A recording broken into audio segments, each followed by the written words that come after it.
Warahmatullahi wabarakatuh. Alhamdulillahilladzi arsala rasulahu bil huda wa dinil haq liyudhhirahu 'ala dini kulli wa kafa billahi syahida. Wassalatu wassalamu ala Rasulillah wa ala alihi wa ashabihi wa amman tabi'ahum bi ihsanin ila yaumiddin, amma ba'd.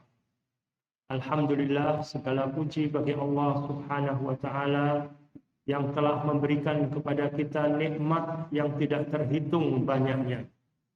Di antara nikmat Allah Subhanahu wa taala adalah nikmat iman, nikmat Islam, nikmat hidayah, nikmat ukhuwah Islamiyah, persaudaraan Islam, nikmat adanya masjid-masjid, rumah-rumah Allah yang mudah kita datangi untuk kita makmurkan. Semoga salawat dan salam tetap tercurah kepada Nabi kita, teladan kita Nabi Muhammad SAW, kepada keluarganya, para sahabatnya dan pengikutnya yang tetap setia mengikuti jejak beliau sampai akhir zaman. Semoga Allah jadikan kita semua sebagai pengikut setia Nabi Muhammad SAW. Tadi sudah sempat disampaikan oleh Pak RW bahwasanya tema kajian ini merupakan suatu pesan wasiat dari Sunan Gunung Jati rahimahullah, salah seorang ulama penyebar Islam, di mana kita sebagai kaum muslimin perlu untuk mengikuti pesan-pesan dari para ulama kita. Bahkan yang tidak boleh adalah berlebih-lebihan dalam mencintai sehingga sampai mengkultuskan. Itu yang dilarang. Para ulama kita tentu tidak ridho kalau mereka tahu bahwasanya jasadnya ataupun fisiknya dikultuskan dan lain sebagainya, dikeramatkan. Tapi yang mereka inginkan adalah dari para ulama kita adalah pesan-pesan yang mereka sampaikan berlandaskan dari Al-Quran dan Sunnah Nabi SAW, itulah yang harusnya diikuti, dijalankan oleh kaum muslimin. Tadi juga sudah disampaikan oleh Pak RW bahwasanya yang berat adalah dalam hal memakmurkan masjid. Betul, membangun mushola masjid juga tidak mudah, tapi yang lebih tidak mudah lagi adalah mempertahankan, memakmurkan isi dari masjid dan mushola kita ini untuk makmur. Dalam Al-Quran, Allah Subhanahu wa Ta'ala memberitahukan kepada kita tentang sifat-sifat orang yang memakmurkan masjid rumah Allah ini. Terdapat dalam surat At-Taubah ayat 18. Allah berfirman, Innama ya'muru masajidallahi man amana billahi wal yawmil akhir wa aqamas salata wa ataz zakata wa lam yakhsha illallah fa'asa ulaika an yakunu minal muhtadin. Artinya, sesungguhnya yang memakmurkan masjid Allah hanyalah orang-orang yang beriman kepada Allah dan hari kemudian, serta tetap melaksanakan atau mendirikan salat, menunaikan zakat, dan tidak takut kepada apapun, tidak takut kepada siapapun kecuali kepada Allah. Maka mudah-mudahan mereka termasuk orang-orang yang mendapat petunjuk. Maka mudah-mudahan mereka termasuk orang-orang yang mendapat hidayah. Jadi syaratnya adalah beriman kepada Allah. Tidak hanya sekedar percaya saja, tapi juga tentunya benar-benar mentauhidkan Allah dengan sebenar-benar tauhid, tidak menyekutukan Allah. Beriman kepada hari akhir, bahwasanya nanti ada yaumul hisab, ada hari perhitungan, hari pembalasan, yang menjadikan orang-orang yang memakmurkan masjid, apakah itu sebagai pengurusnya atau jamaahnya, benar-benar selalu menyadari bahwasanya apa yang kita lakukan, semua aktivitas yang kita lakukan ini akan dimintai pertanggungjawaban kelak di hari akhir, sehingga menjadi orang-orang yang amanat, menjadi orang yang bertakwa. Kemudian juga mendirikan salat, menunaikan zakat, dan juga tidak takut kepada apapun, kepada siapapun kecuali kepada Allah. Ini juga satu sifat dari orang yang beriman, yang bertakwa, hanya lebih takut kepada Allah daripada yang lainnya. Jangan sampai adanya rasa takut kita kepada makhluk menjadikan kita menyimpang dari jalan Allah Subhanahu wa Ta'ala. Semoga Allah jadikan kita semua sebagai orang yang memiliki sifat-sifat tersebut sehingga layak untuk memakmurkan masjid-masjid, rumah-rumah Allah. Allahumma amin.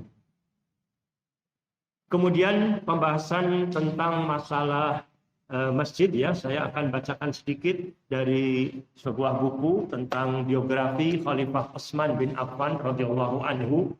Ada tema tentang keutamaan membangun masjid.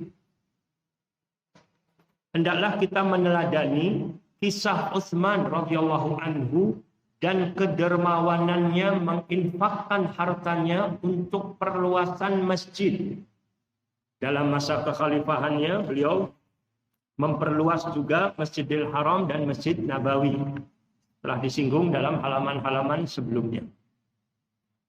Seseorang yang membangun masjid akan mendapatkan keutamaan yang besar. Dari Utsman bin Affan radhiyallahu anhu, bahwasanya aku mendengar Rasulullah SAW bersabda, barang siapa yang membangun sebuah masjid karena mengharapkan keridhaan Allah, maka Allah akan membangunkan untuknya yang semisal itu di jannah. Hadis riwayat Bukhari dan Muslim. Imam An-Nawawi rahimahullah berkata, maksud akan dibangun baginya semisal itu di jannah mengandung dua pengertian. Yang pertama, Allah akan membangunkan semisal itu dengan bangunan yang disebut bait, rumah. Namun sifatnya dalam hal luas dan lainnya tentu punya keutamaan tersendiri. Artinya jangan kita bandingkan dengan rumah di dunia. Rumah di jannah tentunya dari hal luas, bagus, indah, dan lain sebagainya adalah sesuatu yang istimewa. Bangunan di jannah tentu tidak pernah dilihat oleh mata kita di dunia ini. Tidak pernah didengar oleh telinga. Dan tidak pernah terbetik dalam hati akan indahnya. Luar biasa. Yang kedua, keutamaan bangunan yang diperoleh di jannah dibandingkan dengan rumah di jannah lainnya adalah seperti keutamaan masjid di dunia dibanding dengan rumah-rumah di dunia. Artinya ada keistimewaan khusus.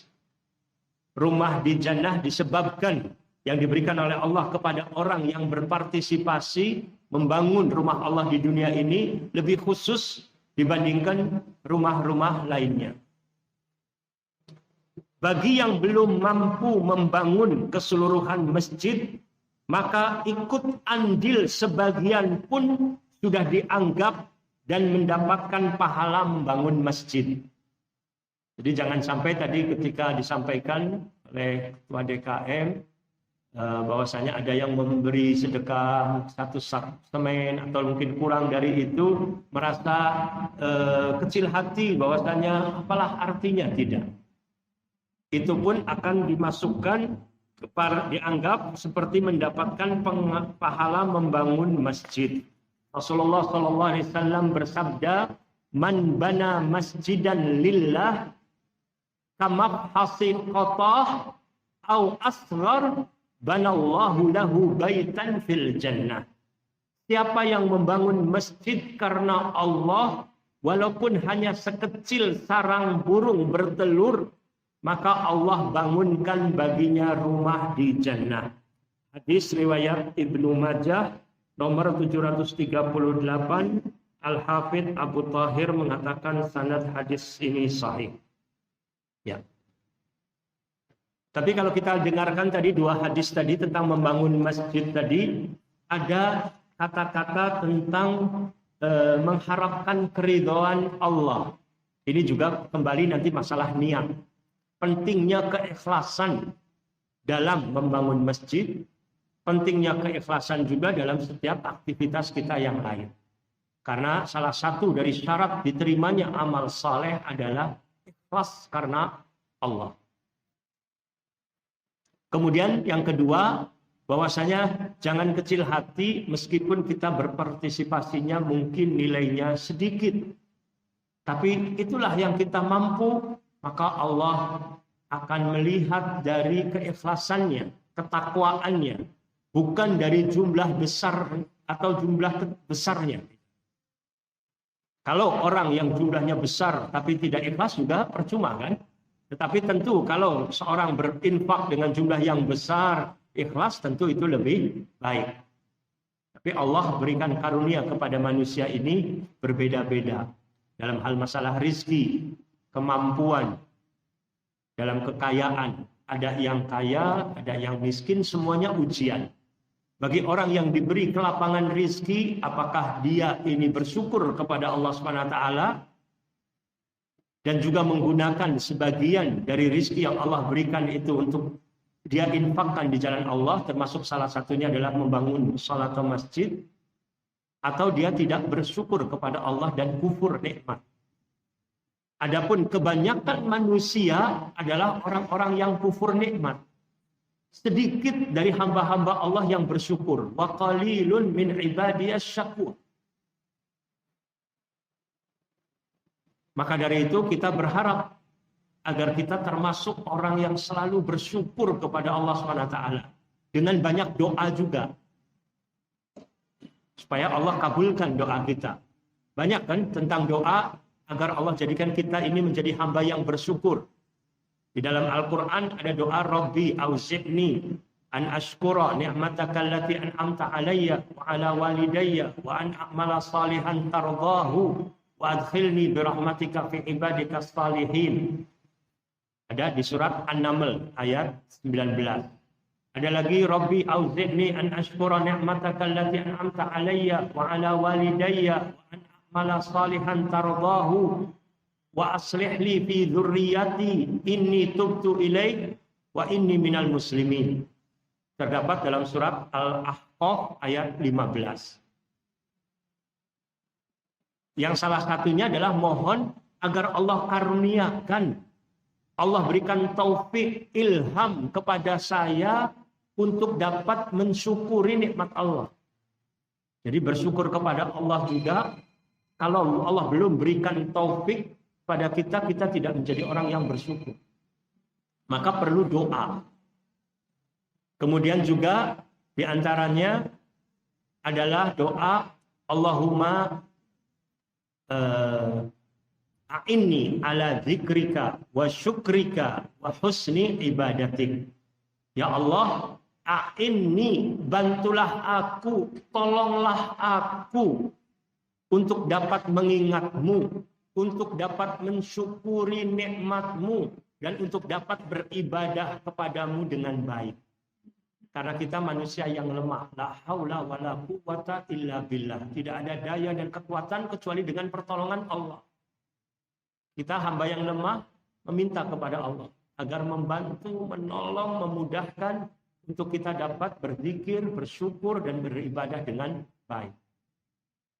Kita dapat datang ke mushola untuk menghadiri majelis ilmu pun benar-benar semata-mata kemudahan dari Allah. Dan ibadah-ibadah lainnya pun sama demikian. Sehingga nanti orang yang bersyukur kepada Allah, Allah akan tambahkan nikmat Allah. Wa id ta'adzana rabbukum la in syakartum la azidannakum wa la in kafartum inna adzabi lasyadid. Dan ingatlah ketika Rabbmu, Tuhanmu memaklumkan barang siapa yang bersyukur, jika kalian bersyukur, pasti dan pasti aku akan tambahkan nikmatku kepada. Hakikat syukur kepada Allah adalah yang pertama kita meyakini bahwa semua nikmat itu dari Allah. Yang kedua, kita banyak memuji Allah dengan lisan kita. Mengucapkan alhamdulillah. Bangun tidur kita juga puji Allah, alhamdulillahilladzi ahyana ba'dama amatana wa ilaihin nusyur. Setelah makan kita puji Allah, dan dalam setiap saat kita banyak memuji Allah. Kita bersin sekalipun kita juga memuji Allah, alhamdulillah. Yang mendengar disunahkan untuk mendoakan lagi apa bacanya? Yarhamukallah. Lalu didoakan lagi yahdikumullah wa yuslihu balakum. Indah dalam Islam itu penuh dengan doa kepada sesama saudara. Orang yang mendoakan saudaranya itu adalah bukti dari rasa sayang, cinta pada yang lain. Ini yang harus ditumbuhkan. Bagi orang-orang yang memakmurkan masjid ini adalah perasaan sayang, cinta, kasih kepada sesama saudara kaum muslimin.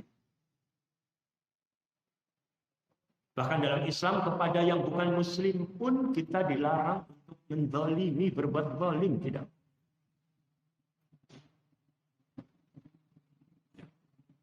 Kembali tadi, bentuk rasa syukur kita adalah dengan menginfakkan sebagian harta untuk hal-hal yang bermanfaat, di antaranya untuk pembangunan masjid. Hendaknya kaum muslimin saling menolong dalam pembangunan masjid. Ada yang menginfakkan semen, pasir, batu bata, cat, atau cat ya. Ada juga yang menjual bahan bangunan dengan harga modal atau sedikit keuntungan. Sebagian lagi beramal dengan tenaganya, sebagian lagi berderma dengan ilmunya, sebagian lain menginfakkan karpet, pengeras suara, dan keperluan masjid lainnya.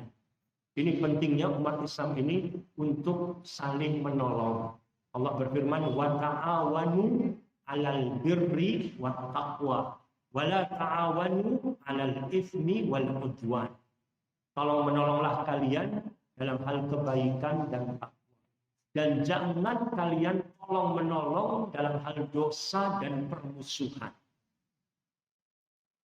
Ini yang perlu ditingkatkan. Umat Islam ini luar biasa, sebenarnya sangat potensi gitu kan. Ketika saling bersinergi, saling menolong, maka akan terdapat kekuatan yang besar. Di antara modal kaum muslimin adalah iman dan ukhuwah. Keimanan pada Allah itu luar biasa, modal yang kuat sekali. Tauhid dan juga ukhuwah, persaudaraan. Itu modal yang seharusnya, tetapi di masa sekarang ini kita prihatin, dan juga memang dari dahulu musuh-musuh Allah berusaha menjadikan agar sesama kaum muslimin itu saling mencurigai, saling suudzon, saling bermusuhan, saling berselisih gitu ya. Maka perlu kita terus untuk belajar lagi mendalami Islam supaya kita menjadi orang-orang yang bijaksana. Bagaimana kita mampu untuk memanage konflik. Karena perbedaan akan selalu ada, tapi bagaimana memanage konflik dengan baik. Tidak menimbulkan gejolak-gejolak yang berakibatkan negatif.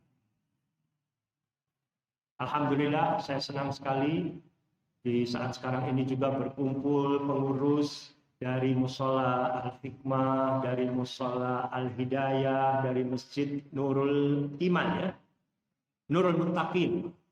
Artinya ada rasa persaudaraan yang kuat sesama pengurus. Ini penting, menunjukkan ukhuwah. Jangan sampai ada persaingan yang tidak sehat sesama kaum muslimin, di antaranya sesama misalnya antara pengurus gitu kan. Jangan. Yang ada adalah saling menolong, saling menguatkan. Umat Islam ini harus seperti bangunan yang saling menguatkan satu sama lain.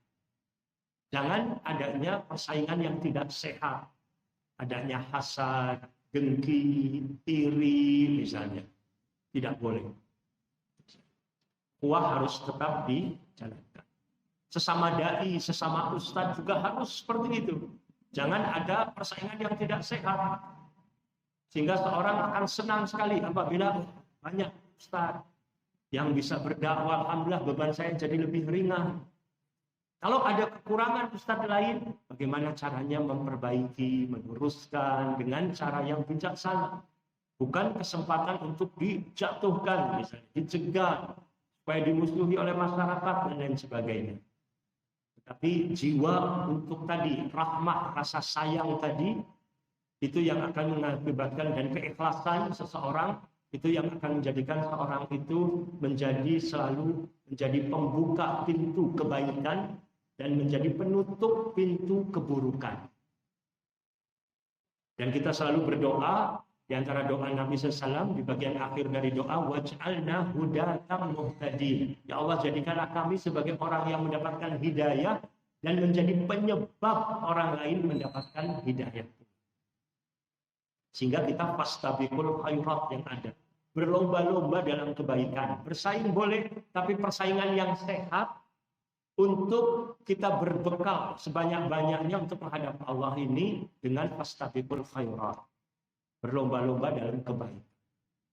Tetapi tidak ada rasa ganjalan, rasa benci, rasa dengki, bermusuhan dengan sesama saudara, tidak ada. Hati harus bersih. Ya. Kemudian poin sedikit ada tambahan tentang memelihara kebersihan masjid. Memelihara masjid dan menjaga kebersihan masjid pun merupakan amal soleh yang tidak boleh diremehkan. Dari Abu Hurairah radhiyallahu anhu, beliau berkisah tentang seorang wanita yang biasa membersihkan masjid di masa Nabi Shallallahu Alaihi Wasallam di Madinah. Nabi Shallallahu Alaihi Wasallam menanyakan tentang kabar wanita itu.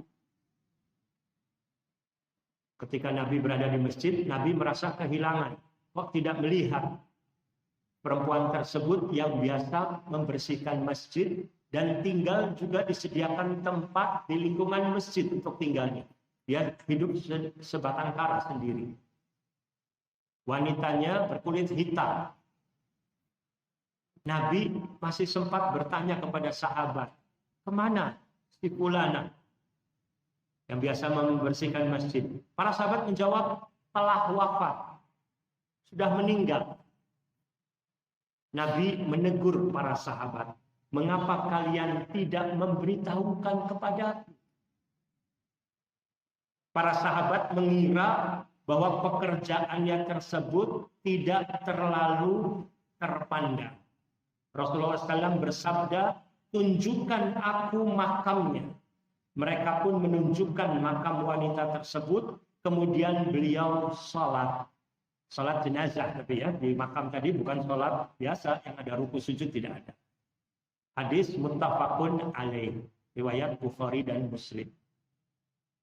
Dalam riwayat lain dijelaskan para sahabat itu segan memberitahu Nabi SAW karena meninggalnya di waktu malam setelah Isya dan segera dikuburkan.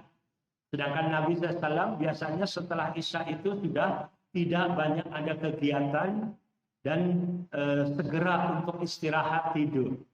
Jadi mereka segan untuk membangunkan Nabi SAW. Dan setelah itu juga tidak memberitahukan kepada Nabi karena dianggap beliau yang membersihkan masjid ini ya orang yang kurang terpandang lah istilahnya. Tetapi ini Nabi SAW mengajarkan akhlak yang mulia pada kita semua. Untuk tidak meremehkan, tidak merendahkan orang lain. Tetapi tetap menghormati, ada ihtiram, menghormati. Meskipun dia adalah wanita berkulit hitam, kemudian juga pekerjaannya sebagai hanya marbot masjid kalau kita katakan ya. Walaupun tentunya ketika perempuan khusus di bidang ruangan yang perempuannya misalnya, tempat sholat perempuan. Tapi Nabi memperhatikan. Ini akhlak, mengajarkan kepada kita akhlak yang mulia. perlu untuk terus kita perbaiki akhlak kita. Yang muda dalam Islam ini diharuskan untuk memuliakan, menghormati orang yang lebih tua. Orang yang lebih tua juga dituntut, diharuskan untuk juga menyayangi. Sering terjadi di masyarakat, termasuk juga bahkan di musola atau di masjid, adanya gap antara orang tua dengan anak muda. Anak mudanya kurang hormatnya terhadap orang tua, sehingga orang tua juga merasa sakit hati, tersinggung. Akhirnya juga kurang sayang kepada yang lebih muda. Ini sangat disayangkan. Tapi penting untuk menjalin hubungan yang kuat antara yang lebih tua dengan yang lebih muda. Yang lebih muda harus banyak menghormati orang yang lebih tua, menyapa, kemudian juga memberikan perhatian, memuliakan, menghormati. Banyak bentuk-bentuk menghormati gitu ya. Kemudian yang lebih tua juga tadi juga menyayangi, memaklumi kalau ada anak yang lebih muda itu terkadang keliru karena kurang paham, kurang pengalaman, sehingga perlu juga dibimbing selalu. Ini juga penting untuk masing-masing mengevaluasi diri.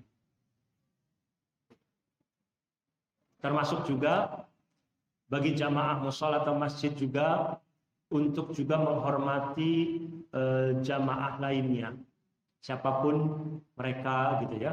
Apalagi tempat mushola seperti ini di pinggir jalan umum kan, pasti orang datang banyak dari berbagai kalangan. Jangan sampai bahwa kita ini kurang menghargai tamu, pengunjung dan lain sebagainya, yang padahal sebenarnya bukan karena kesombongan, bukan. Tapi terkadang karena kita tidak terbiasa ramah dengan orang yang belum kita kenal sebelumnya.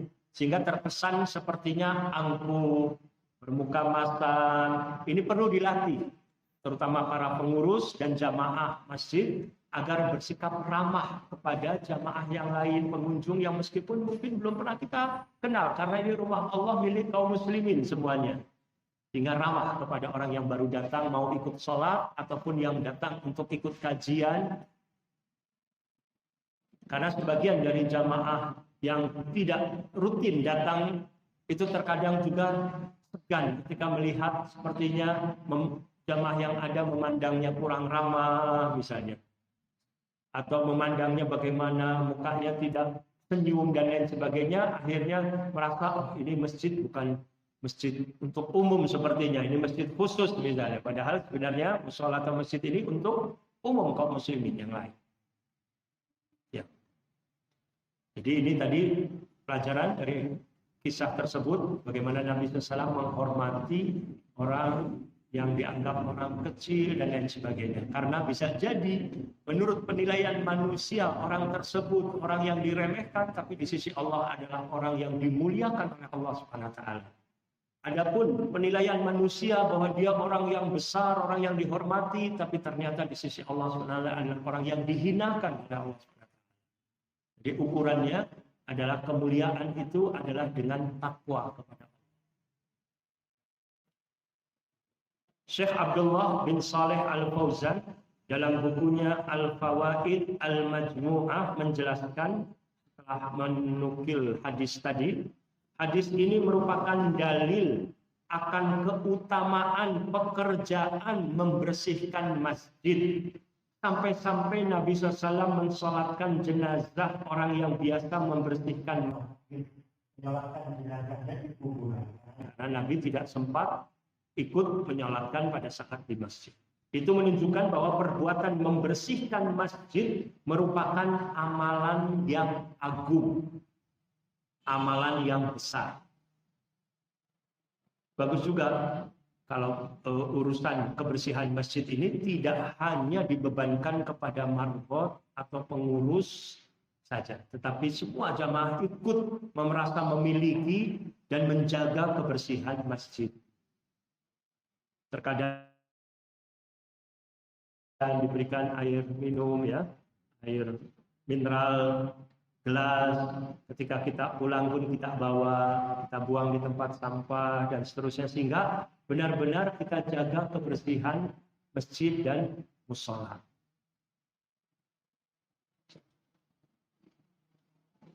Kemudian air juga sama, ketika kita sudah menggunakan air, misalnya di keran, sudah selesai, kita tutup lagi dengan baik. Terkadang suka lupa, sehingga air terus saja mengucur misalnya. Ini termasuk memelihara, menjaga masjid, musola. Kita datang sholat mungkin terlambat, sudah bubar semua, kita nyalakan kipas angin sendiri. Tapi kadang setelah selesainya kita keluar, sudah lupa dimatikan. Padahal kita cuma sendiri gitu kan. Maka tidak menuntut harus pengurus. Kita nyalakan, kita juga. Bahkan kalau kita tidak menyalakan sekalipun, tapi kita datang ke masjid atau musola kita sendiri, kita lihat masih ada yang menyala, tidak terpakai, kita juga ikut mematikan. Merasa memiliki musola atau. Kemudian hal-hal lainnya dalam hal pengagungan terhadap Allah Subhanahu wa taala, di mana kalau orang-orang kufar ini mereka tidak mengagungkan Allah dengan sebenar-benar pengagungan. Wa ma qadarullaha haqqa qadri. Tapi orang yang beriman, mereka itu mengagungkan Allah. Bentuk-bentuk pengagungan kepada Allah Subhanahu wa taala, para ulama mengajarkan di antaranya, jika kita meletakkan mushaf, itu hendaklah meletakkan mushaf lebih tinggi. Misalnya kita menumpuk gitu, yang satu buku, yang satu mushaf Al-Qur'an. Jangan mushaf kemudian di atasnya ditaruh buku gitu. Tetapi hendaklah yang lebih tinggi. Ini termasuk bentuk pengagungan kepada Allah Subhanahu wa taala karena Al-Qur'an kalamullah. Kemudian juga yang kita prihatin, insyaallah di Mushola Al-Hikmah atau Masjid Nurul Muttaqin, Mushola Hidayah tidak ada. Kita prihatin, sebagian dari mushola dan masjid, sebagian jamaahnya duduk-duduk di masjid tapi sambil merokok. Ada asbab gitu ya. Ini juga bukan bentuk pengagungan terhadap rumah Allah Subhanahu wa taala. Terlepas dari nanti masalah hukum merokoknya ya, tetapi masjid, rumah Allah, rumah ibadah ini jangan sampai dinodai dengan asap-asap rokok. Karena kita merasanya seperti hal yang biasa gitu kan. Tetapi sebenarnya asap dari rokok itu adalah suatu hal yang tidak baik, dan asapnya juga mengganggu yang lain, jamaah yang lain gitu. Menyakiti, bahkan juga menimbulkan penyakit juga dan seterusnya. Jadi bagi yang masih memiliki kebiasaan merokok, berdoa, kita doakan, dan juga masing-masing juga mendoakan agar Allah memudahkan, memberikan taufik, memberikan kekuatan untuk bisa berhenti dari kebiasaan merokok gitu kan. Tetapi kalau belum bisa juga, tidak merokok di tempat-tempat umum. Termasuk juga mushola ini adalah tempat umum, bahkan termasuk rumah Allah gitu kan. Di kantor-kantor saja, di bandara-bandara, di stasiun itu sudah ada tulisan gitu kan, dilarang merokok dan lain sebagainya. Itu karena mereka, para ahli, para kedokteran sudah menjelaskan tentang bahayanya. Kita patuh, kita taat di tempat-tempat tersebut gitu kan. Tapi tentunya harusnya di rumah Allah ini, walaupun tidak ada tulisan dilarang merokok pun, kita sudah lebih harus menghargai, menghormati, mengagungkan Allah dengan mengagungkan rumah ibadah ini. Ini juga barangkali untuk satu masukan.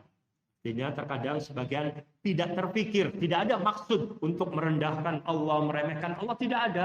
Tapi dianggapnya sebagai suatu hal yang biasa saja. Tetapi hendaknya kita terus berusaha meningkatkan kualitas iman takwa kita dan juga semakin lebih hati-hati dalam menjaga rumah Allah Subhanahu wa taala. Termasuk juga satu sisi ya, sebagian dari mushola atau masjid terkadang banyak anak-anak yang bersuara bising, berlari-larian, berteriak-teriak gitu kan. Meskipun mereka datang ke sini tujuannya adalah untuk belajar membaca Al-Quran. Maka perlu di sini para pengurus, para guru, termasuk juga jamaah untuk di sini berusaha membimbing anak-anak kecil kita dengan pelajaran dengan cara yang baik. Terkadang kita emosi, marah gitu kan kepada anak-anak tersebut. Anak-anak kecil tidak paham, mereka belum ada bimbingan gitu kan, sehingga dalam hal ini sulit kalau kita menyalahkan secara mutlak kepada anak-anak yang belum paham. Yang disalahkan adalah orang tuanya, atau tadi kitanya terkadang juga sebagian membiarkan, dianggap sudahlah namanya anak-anak. Tapi akhirnya merusak kekhusyuan dari jamaah yang lain yang sedang sholat dan lain sebagainya. Maka perlu di sini kerjasama yang baik. Para orang tua ketika membawa anak kecil, dibawa anak itu. Jangan dibiarkan kumpul dengan teman-teman sesama temannya terkadang. Ketika sholat, biarkan di samping kita.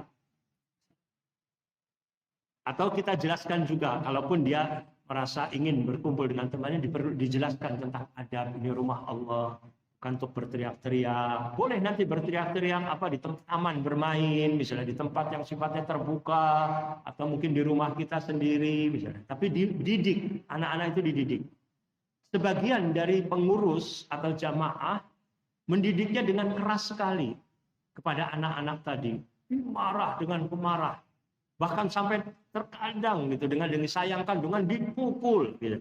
Yang menjadikan akhirnya anak itu trauma pergi ke masjid. Takut, tidak nyaman, galak-galak pengurusnya gitu kan.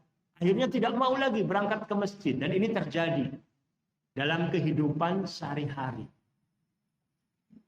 Pernah seorang teman curhat kepada saya, merasa sedih. Dulu anaknya rajin ke masjid, tapi ketika anaknya berbuat keliru, dimarah oleh pengurus masjid, akhirnya dia tidak mau pergi ke masjid lagi, dan sekarang sulit untuk berangkat ke masjid. Ini juga pelajaran dari kehidupan, pengalaman, untuk kita juga tidak menjadikan penyebab orang lari dari masjid, tapi bagaimana cara membimbing, mendidik dengan cara yang bijaksana. Saya pernah berjumpa dengan seorang anak muda SMA, hafal Al-Quran, penghafal Al-Quran. Dia itu aktif di masjid, kemudian ingin juga berkontribusi dengan cara menjadi muadzin secara sukarelawan. Akhirnya pengurus masjid tidak punya muadzin yang khusus gitu kan. Artinya dengan menggaji dan lain sebagainya dari orang tua, ya sudah anak ini bolehlah jadi muadzin. Kebetulan muadzinnya sedang nggak ada, belum mendapatkan muadzin yang profesional istilahnya. Atau dari orang tua belum ada. Akhirnya anak muda ini jadi muadzin. Tetapi untuk sholat subuh, terkadang anak muda ini bangunnya terlambat, sehingga nggak sempat azan. Yang harusnya sudah ada di masjid sebelum azan, misalnya 5 menit sudah siap gitu kan. Ini bangunnya mungkin 2 menit sebelum azan atau pas azan subuh. Sehingga dia tidak azan, terlambat kan. Pengurus masjid DKM ini kesal juga sebagai manusia gitu kan. Ini kurang bertanggung jawab gitu kan. Bukan sekali kejadiannya, kalau sekali manusiawi, manusia sudah sekali. Tapi kalau sering, misalnya berkali-kali, ini tidak baik. Jengkel, kesal. Tapi jengkel kesalnya itu di hati. Karena para pengurus DKM-nya ini orang-orang yang bijaksana. Dia senang ada anak muda belajar menghafal Al-Quran, datang ke masjid. Ini aset umat. Kalau kita langsung marah saja emosi kita, mungkin dia singgung, pergi, dia nggak mau. Maka dia bilang pengurusnya itu, "Nak, kamu kan masih SMA, kamu ini harus lebih fokus dalam pelajaran. Kami pengurus masjid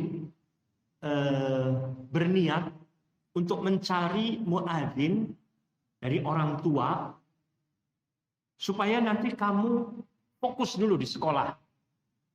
Nanti kalau kamu sudah lulus sekolah, sudah bekerja, mungkin sudah berkeluarga, nanti ingin jadi muadzin lagi, insya Allah kami akan buka pintu untuk Anda. Walaupun nggak tahu kan, bisa saja udah sekolah, udah kuliah, kerja di luar kota, nggak lagi datang kan. Tapi bahasanya itu bahasa yang ramah. Bukan bahasa kebencian, permusuhan misalnya.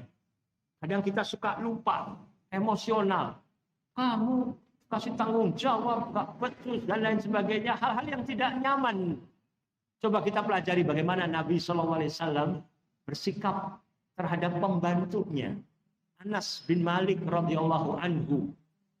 Yang menjadi pembantu Nabi SAW ketika usia 10 tahun. Dan beliau menjadi pembantu Nabi SAW selama 10 tahun. Di usia-usia itu, Nabi SAW pernah menyuruh Anas untuk melakukan suatu tugas, kok nggak datang-datang. Ternyata Anas melihat di jalan ada anak-anak seumurnya sedang bermain, dia ikut melihat permainan teman-temannya. Tidak segera menjalankan tugas dari Nabi Muhammad SAW. Nabi menunggu sampai mendatangi, mencari Anas. Kemudian jumpa di jalan. Tapi Nabi menegurnya itu dengan cara yang ramah. Menanyakan, sudahkah kamu menjalankan tugas saya? Oh, belum ya Rasulullah, sekarang saya laksanakan. Nabi tidak marah. Maka Anas mengatakan Nabi SAW selama hidupnya tidak pernah mengatakan, kenapa kamu tidak mengerjakan ini? Mengapa kamu kok mengerjakan hal ini? Maksudnya menyalahkan, padahal itu salah. Tapi cara menegurnya itu cara yang luar biasa, yang menjadikan orang jadi semakin sungkan, semakin segan, semakin tetap hormat.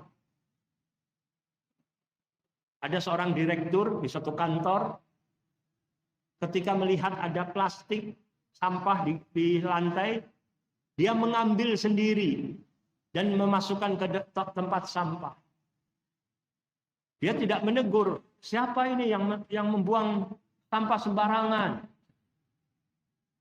Tapi minimal mengajarkan bahwasannya meskipun petugas kebersihan tidak ada, mungkin tidak melihat, tapi kita sebagai karyawan melihat, kita juga harus ikut merasa memiliki dengan membersihkan tadi, mengambil tadi.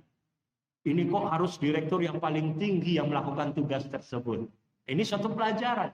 Teguran sebenarnya tamparan untuk para karyawan yang melihat hal itu. Mengapa selama ini mereka tidak peduli misalnya. Karena menganggap, bukan tugas saya. Ini juga jangan. Bukan tugas saya. Selama yang bisa dilakukan, lakukan. Muadzin terlambat, tapi kita sudah waktunya, pengurus yang lain bisa juga membantu juga kerjakan tugasnya misalnya. Maka anak muda tadi cerita kepada saya sendiri, bahwasanya saya nanti akan diberi kesempatan untuk menjadi muadzin kalau sudah lulus kuliah. Dia tidak merasa sebenarnya bahwa pengurus DKM ini memberhentikan dia. Kalau bahasa kasarnya memecat dia misalnya. Tapi tidak ada kata-kata seperti itu, memberhentikan, memecat, itu tidak ada. Yang ada adalah memberi kesempatan dia untuk fokus belajar, nanti setelah itu silahkan bisa daftar lagi untuk kami beri kesempatan untuk jadi muadzin. Ini penting, pelajaran untuk bagaimana cara menegur, cara mengingatkan dengan cara yang bijaksana. Itu mungkin hal-hal yang saya ingin sampaikan berkenaan dengan masalah masjid, yang kemudian tidak lepas juga titip tentang pesan bagaimana bersikap dengan orang-orang miskin atau fakir miskin gitu ya. Ini juga dalam Islam luar biasa. Memberi makan orang miskin itu juga termasuk hal yang dianjurkan. Dan juga ketika memberi makan orang miskin ini dikarenakan Allah, innama nut'imukum liwajhillah la nuridu minkum jazaa'an wala syukura. Ketika memberikan makan ini baik kepada orang miskin, kepada orang yang ditahan misalnya, semata-mata karena mengharapkan ridha Allah, tidak menginginkan sedikit pun balasan atau ucapan terima kasih. Ini penting. Ketika kita berbuat baik, termasuk memberi makan kepada orang miskin, Berinfak tidak mengharapkan balasan atau ucapan terima kasih. Ini tanda keikhlasan. Sehingga ketika orang berbuat baik tidak dibalas dengan kebaikan, bahkan mungkin dibalas dengan keburukan, maka kita tidak kecewa kepada manusia. Tetap karena kita berbuat baiknya hanya mengharapkan ridha Allah. Tapi kalau kita marah, gimana dia air susu dibalas dengan air tuba, tidak mengerti dan lain sebagainya, menunjukkan berarti ada ganjalan yang bukan ikhlas. Penting. Jadi kemudian juga dalam ayat Al-Quran bisa dibuka di surat Al-Baqarah ayat 271. Surat Al-Baqarah 271.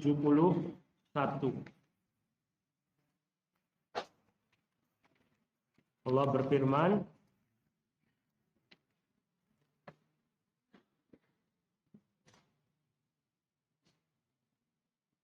atau 271 ya.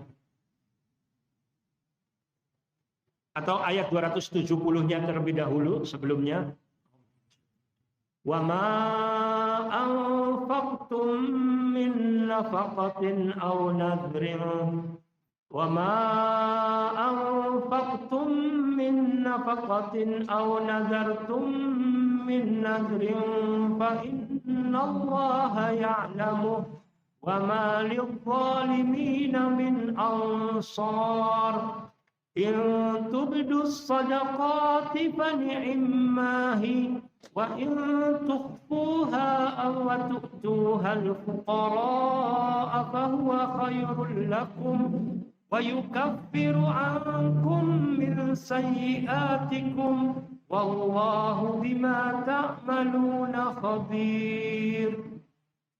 Jika kalian ayat 270-nya, dan apapun infak yang kalian berikan atau nazar yang kalian janjikan, maka sungguh Allah mengetahuinya.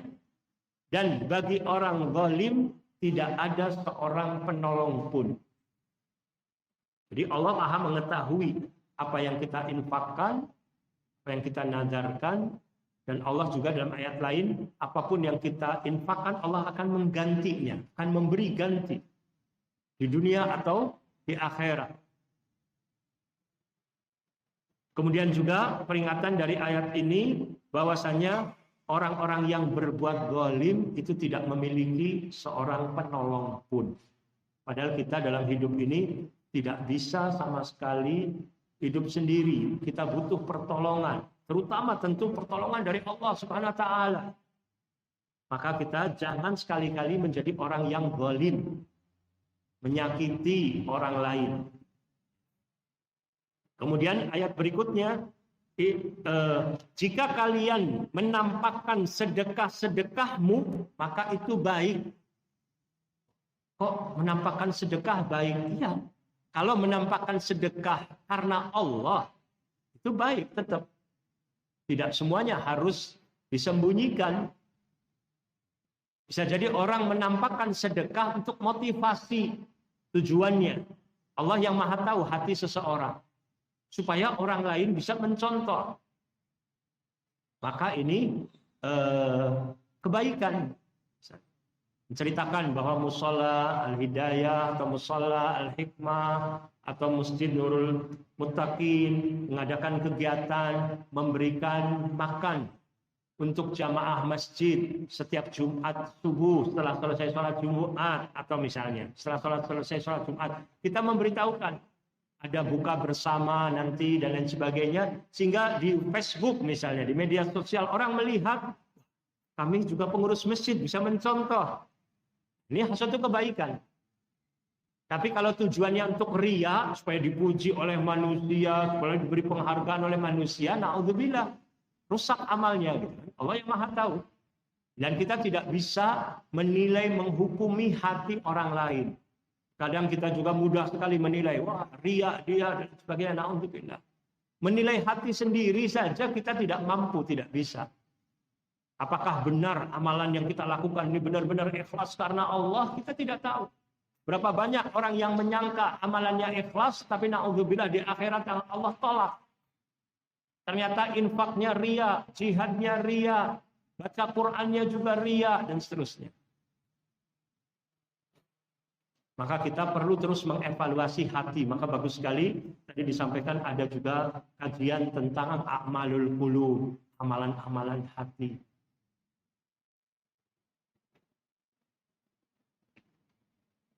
Kemudian dan jika kalian menyembunyikan infak dan memberikannya kepada orang fakir, maka itu lebih baik bagimu. Jadi kalau kita berinfak tidak diketahui oleh orang lain, itu lebih baik.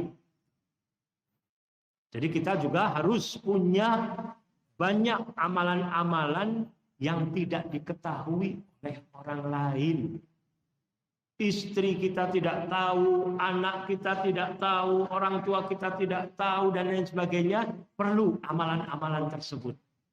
Menunjukkan keikhlasan, karena dia tidak butuh dilihat oleh orang lain. Ada cucu dari Sayyidina Ali bin Abi Thalib radhiyallahu anhu yang bernama Ali Zainal Abidin. Beliau itu Ali bin Husain bin Ali. Ketika masa hidupnya membiayai, menafkahi, menyantuni 100 keluarga orang-orang miskin di kota Madinah. Tapi mereka yang disantuni tidak ada satupun yang tahu bahwa yang menyantuni adalah beliau. Tidak tahu. Beliau biasa memikul gandum, bahan-bahan makanan ini dipikulnya sendiri di malam hari, dengan muka yang ditutup, kemudian menaruhnya, meletakkan di depan pintu orang-orang miskin ini tanpa pengetahuan mereka. Nanti ketika dibuka ada rezeki, alhamdulillah, tapi nggak tahu siapa orangnya. Sampai ketika beliau meninggal dunia, dimandikan jenazahnya, terlihat di pundaknya ini ada tanda hitam. Kalau orang Cirebon bilang kapalan. Karena dengan saking seringnya memanggul beban, itu jadi kulitnya itu jadi mengeras, ada tanda hitam. Kemudian setelah beliau meninggal, tidak ada lagi yang datang kepada rumah-rumah orang miskin tadi yang memberi. Jadi orang baru paham di sini. Oh, ternyata beliau yang biasa selama ini. Ada kejadian nyata di masa sekarang ini, adik kakak. Adiknya diberi oleh Allah SWT kelapangan rezeki. Diuji dengan kelapangan rezeki. Apakah dia bersyukur atau tidak? Kakaknya diuji dengan kesempitan rezeki. Si adik itu hormat kepada kakaknya. Dia orangnya dermawan. Tapi dia malu, segan kalau langsung menyantuni kakaknya. Barangkali kakaknya jadi kecil hati, kok adik yang menyantuni saya, misalnya kan. Malu, seolah-olah dia punya jasa, dia nggak mau punya perasaan itu. Akhirnya dia lewat temannya, yang temannya juga orang dekat kakaknya. Mas, tolong saya tiap bulan titip santun sedekah untuk kakak saya, tapi jangan bilang itu dari saya. Ya. Akhirnya tiap bulan temannya ini minta nomor rekening atau kan beri langsung, saya tidak tahu persis teknisnya. Yang penting tiap bulan terima dari temannya tanpa tahu bahwa itu adalah dari adiknya. Suatu saat si kakak ini ditanya oleh orang lain, adikmu itu kan orang kaya ya, suka bantu kamu enggak sih? Alah, adik saya pelit, orangnya bakhil, gak suka perhatian sama saya kan kakaknya, saya malu kalau saya minta langsung, mestinya dia tahu sendiri dan lain sebagainya. Diribahi, kakaknya berghibah, padahal bukan berghibah lagi sebenarnya, berdusta, padahal dia bukan orang pelit, gitu kan? Tapi dibilang pelit. Kalau benar baru, kalau itu aib disampaikan berarti ghibah. Ini padahal tidak lagi, berarti memfitnah. ketika adiknya meninggal dunia, sahabat dari kakaknya yang biasa menerima amanat itu menyampaikan, maaf mas, sekarang nggak ada lagi sedekah karena selama ini sedekah itu dari adik kamu. Maka si kakak itu menangis, menyesal. Dia sudah bersuudzon kepada adik. Terlepas dari cara itu tadi memiliki dampak yang negatif ya. Tapi si adik udah berijtihad dalam hidupnya ingin beramal soleh yang tidak diketahui oleh kakaknya, oleh istri, anak, kecuali lewat sahabatnya tadi yang dia jadikan perantara. Maka kita perlu juga berpikir apalagi kira-kira suatu amalan-amalan yang tersembunyi. Karena amalan tersembunyi ini juga menjadikan para ulama menyebutkan menjadikan sebab keistiqomahan seseorang. Amalan tersembunyi tersebut. Kemudian sebelum saya tutup juga, saya teringat juga penting masjid ini bukan hanya tempat untuk sholat 5 waktu saja. Tapi masjid ini juga sebagai pusat pendidikan, pusat dakwah, tidak hanya sekolah saja gitu ya, tapi juga masjid juga perlu adanya sebagai pusat pendidikan. Di mana di zaman Rasulullah SAW pendidikan perkaderan itu dilakukan di masjid. Kemudian juga perlu juga bagaimana peranan masjid ini memberikan manfaat untuk warga sekitar. Dalam masalah ekonomi misalnya, apalagi sekarang di masa pandemi ini ya, untuk memberikan misalnya santunan kepada anak yatim, kepada janda. Bahkan saya mengusulkan juga, jika memungkinkan ya, tidak mesti diambil dari infak masjid, tapi mungkin perlu ada infak khusus dari jamaah untuk punya proyek akhirat, meminjamkan pinjaman qardul hasan kepada warga sekitar musola dengan bayaran dicicil tanpa riba, tanpa bunga. Sebagian masyarakat kecil ini karena kondisi seringkali mereka itu pinjam uang tapi dari rentenir dengan cara riba. Yang akhirnya menambah lagi bunganya dan lain sebagainya, memberatkan. Malah bila perlu juga para petugas-petugas yang biasa menarik itu dengan cara riba juga dicarikan mungkin kesempatan pekerjaan lain yang halal sehingga dia juga tidak jadi susah misalnya kan.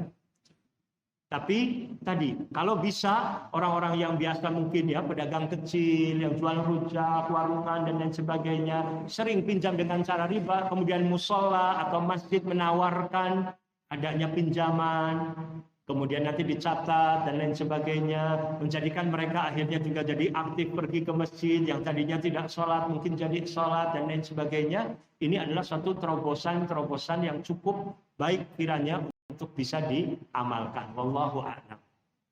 Terakhir, Nabi SAW mengajarkan kita sebuah doa. Allahumma inni as'aluka fi'lal khairat wa tarkal munkarat wa hubbal masakin wa antaghfirali wa tarhamani wa idza aradta fitnata qaumin fatawaffani ghairu maftun wa as'aluka hubbak wa hubba man yuhibbuk wa hubba amalin yuqarribuni ila hubbik. Yang artinya, Allahumma ya Allah, inni as'aluka fi'lal khairat. Aku memohon kepada Engkau fi'lal khairat. Pekerjaan, perbuatan, amalan, kebajikan, khairat banyak. Artinya agar Allah memberikan taufik kepada kita untuk memudahkan kita untuk bisa beramal soleh. Karena kalau bukan karena taufik dari Allah, kita menjadi orang yang malas, tidak bekerja, tidak berbuat selama hidup misalnya. Tetapi kita ingin supaya diberi taufik oleh Allah untuk banyak melakukan kebajikan-kebajikan. Allahumma inni as'aluka fi'lal khairat wa tarkal munkarat, dan untuk bisa meninggalkan perbuatan-perbuatan mungkar yang dimurkai oleh Allah, yang diharamkan oleh Allah, supaya kita bisa meninggalkan. wa hubbal masakin.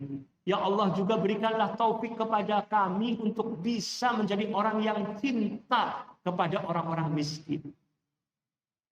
Bukti cinta pada orang miskin, misalnya mengadakan walimah, tidak hanya orang-orang kaya saja yang diundang, tapi juga orang-orang miskin, tidak dibedakan. Ya. Menghormati, menghargai, dan seterusnya. Tidak menyakiti ketika memberi, tapi dengan menyakiti. Tidak mudah ujiannya ya. Saya sedikit teringat, ada seorang warga Cirebon, sudah meninggal dunia, semoga Allah merahmatinya. Ketika dia usia 40 tahun, istrinya meninggal dunia. Setelah istrinya meninggal dunia, Allah tambahkan hidayah kepada dia, sehingga dia berpikir bahwa dia juga akan menyusul. Saya akan menyusul istri saya. Apa artinya hidup ini? Akhirnya hidupnya didedikasikan untuk amal ibadah. Ketika Allah berikan amanat ke lapangan rizki, dia banyak berinfak untuk orang lain. Dia punya toko. Ada teman ayahnya datang ke toko tersebut. Melihat, ikut duduk saja, tidak ikut duduk. Lalu ada orang lain datang ke toko tersebut, bukannya beli, tapi minta barang yang ada di toko. Jual sarung misalnya, saya minta sarung. Oh ya, dikasih oleh pemilik toko tadi. Dia yakin, insya Allah Allah ganti juga dari yang lain rezekinya. Kasih sarung. Enggak mau yang ini, mintanya yang mahal harga sarungnya. Dikasih juga. Orangnya dermawan luar biasa. Tapi tidak mengurangi rezekinya. Allah malah tambahkan rezekinya. Teman ayahnya ini lapor kepada si ayah. Anaknya udah 40 tahun. Itu anak kamu ini gila kayaknya. Kalau toko tiap hari diberi kepada orang sedekah, bangkrut dia katanya. Akhirnya ayahnya memanggil, menegur dia. Anaknya dia tidak membantah. Bukti sebagai anak yang bakti pada orang tua, walaupun si anak punya prinsip, tapi tidak membantah orang tua. Tapi lalu anaknya itu setelah diberi hak jawab, menjawab, ayah, saya yakin Rasulullah SAW menyebutkan, mana qasamalun min sadaqah, tidak akan berkurang harta dengan sebab sedekah. Saya yakin Allah akan memberkahi, menambah. Kalau ayah izinkan, ini ingin jalan hidup saya, ini toko, saya ingin berbuat baik juga, insya Allah nambah rezeki. Sampai ayahnya terbuka. Oh iya, kurang ngajar nih teman saya ini. Katanya. Lapor-lapor seperti ini. Katanya. Akhirnya dimarah temannya, jangan lagi laporan. Anak saya sudah besar, sudah dewasa, sudah menentukan jalan hidupnya, dan itu bukan suatu keburukan yang dilakukan. Insya Allah tidak akan bangkrut usahanya. Dan benar saja, alhamdulillah usahanya semakin melejit, banyak usahanya, tapi juga usaha untuk infaknya di jalan Allahnya luar biasa. Banyak orang datang minta ketika dia berikan kepada cucunya. Cucunya cerita kepada saya, waktu saya kecil, oleh kakek saya diberitahu untuk bersedekah. Sudah ada catatan nama, sifulan. Lalu orang yang sudah menerima, pergi, datang lagi dengan pakaian yang lain, dengan penampilan yang lain, datang lagi minta. Si cucu ini paham. Loh, Bapak tadi sudah dapat. Mungkin dia bohong. Dia bilang belum. Sudah. Akhirnya agak tegang gitu. Kakeknya datang. Ada apa? Ini misalnya manggilnya Injit. Injit itu maksudnya kakek ya. Dia sudah pernah dapat. Tadi pagi sudah datang. Belum. Pokoknya biarkan diberi juga. Terus diberitahu cucunya ini. Dia ini karena orang susah. Kalau bukan karena susah, nggak mungkin dia akan datang 2 kali. Malu sebenarnya. Ya, kita tutup mata aja, insya Allah nggak apa-apa. Gitu. Sampai diajarkan seperti itu. Pernah rumahnya itu kalau di bagian ruangan depan, itu sengaja untuk tamu. Siapa saja yang tidak dikenal, yang kenal boleh datang menginap di rumah tersebut. Dari luar kota. Disediakan juga kamar di luar, gitu ya, terpisah dari dalam. Ternyata salah satu tamunya mencuri barang dagangan milik tuan rumah. Sudah dibawa ke terminal bis di sini. Ada polisi yang melihat ada nama pemiliknya. Jadi ini jangan-jangan curi. Akhirnya tangkap dulu, ditelepon pemiliknya. Ini ada karung atas nama bapak. Gitu. Ada orang yang bawa. Akhirnya diserahkan gitu kan. Ternyata sebenarnya mencuri orang ini. Tapi si tuan rumah ini menanyakan kepada yang mencuri, kenapa kamu melakukan hal ini? Istri saya mau melahirkan, ada uang. Terus kamu jangan mencuri. Tapi dibela polisi tadi, orang tadi dibela bahwa ini salah satu orang saya, dia bukan pencuri, gitu, supaya tidak ditangkap. Dan itu diberi uang malah. Ini untuk bersalinnya istri kamu, dan lain sebagainya. Dan ini untuk modal usaha kamu. Luar biasa. Akhirnya benar-benar dia bertaubat, dia jadi orang baik, dan bekerja di pasar pagi reparasi radio. Reparasi radio ini kejadian orangnya mungkin kalau sekarang hidup udah 100 tahun mungkin umurnya ya, udah lama. Suatu saat pemilik tuan rumah tadi rusak radionya, cari reparasi di pasar pagi, dia nggak ingat yang mereparasi itu orang yang pernah mencuri gitu, tidak paham. Tapi orang yang mencuri itu ingat, ini yang sangat baik sekali pada saat saya sedang terpuruk, dia malah bantu, saya mencuri malah dibela gitu. Setelah selesai ditanya berapa, nggak mau dibayar. Paksa akhirnya ngasih tahu bahwa saya ini orang yang, tapi tetap memaksa juga untuk membayar. Ini sekedar contoh saja ya. Artinya cinta kepada orang-orang miskin meskipun kadang disakiti dengan berbagai macam bentuk dan lain sebagainya, tapi dia biasa berusaha untuk menjadi orang tua atau menjadi dokter yang berusaha mengobati orang yang sakit. Beginilah seharusnya juga seorang muslim menjadi seorang teladan, seorang yang menjadi penyebab orang lain juga mendapatkan hidayah dengan akhlaknya. Termasuk salah satu bentuk akhlak adalah sabar ketika disakiti oleh orang lain. Walaupun bukan berarti kita menerima saja orang berbuat zalim ya, jangan salah paham. Terkadang juga orang yang berbuat zalim harus dibalas dengan pembalasan yang setimpal supaya dia jerah. Karena kalau tidak dibalas dengan pembalasan yang setimpal, dia nanti bisa berbuat zalim lagi kepada orang lain lagi dan seterusnya. Tergantung bagaimana keadaannya.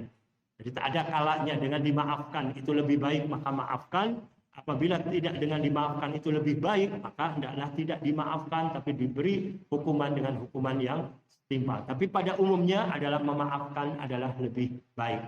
Jadi kembali doa tadi, Allahumma inni as'aluka fi'lal khairat wa tarkal munkarat wa hubbal masakin wa an taghfira li wa tarhamani, agar engkau mengampuni aku dan merahmati aku. Kemudian minta wa as'aluka hubbak, ya Allah aku memohon cintamu, wa hubba man yuhibbuk, cinta kepada orang yang mencintaimu, wa hubba amalin yuqarribuni ila hubbik, dan cinta kepada amalan yang dapat mendekatkan diri kepada cintamu. Itu saja yang bisa saya sampaikan, semoga bermanfaat. Mohon maaf apabila panjang lebar penjelasannya. Saya tutup, wassallallahu ala nabiyina Muhammad wa ala alihi wasallam, wa akhiru da'wana alhamdulillahirabbil alamin. Saya serahkan lagi kepada Bapak Moderator. Assalamualaikum warahmatullahi wabarakatuh.